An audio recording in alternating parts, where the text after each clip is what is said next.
Білесіз бе, бұл сектаның мүшелері адамның боғын жейді. Бұл Таиланд елінде 2018 жылы пайда болған Тави Нандра сектасы. Көсемі 75 жасар Тави Нандра есімді кісі. Өзін құдай немесе рухани әке деп атайтын болған. Сектаның 100-ден аса мүшелері әлемнің барлық игілігінен, заманауи техникадан, медицинадан бас тартып орманда тұрады. Олар ағаштан жасалған үлкен шіркеуде тұратын болыпты. Ең сорақысы, секта мүшелері тағамнан да бас тартқан екен.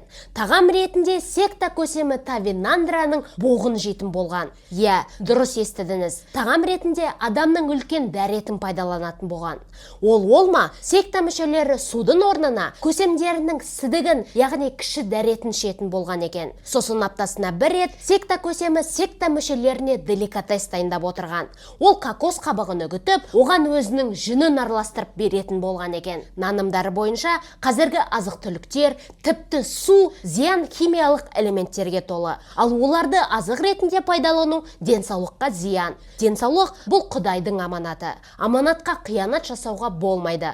Қиянат жасасаң тозаққа түсесің. Ал секта көсемі Тави Нандра құдай. Яғни оның боғы да, сідігі де, тіпті жүні де қасиетті. Оларды асқа пайдаланғандар рухани және тәни тұрғыда тазарып, жұмаққа бір қадам жақындайды деп сенетін. Десек те сектаның ғұмыры ұзаққа созылмады. 2022 жылы сектаның 11 мүшесі қаза тапқан соң полицияның назарына ілігеді. Анықталғандай, марқұмдар аштықтан өлген болып шықты. Үйреншікті тағамнан бас тартып, тек кіші және үлкен дәретпен тамақтануы, одан бөлек жүн аралас кокостың қабығын жеуі ағзаларына орны толмас зиян келтіріп, асқазандары шіріп кеткен екен.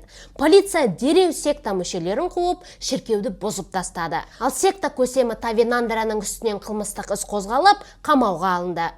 Солай, айтпақшы алдағы уақытта шығатын видеоларымды өткізіп алмас үшін парақшама жазылып қойыңыз.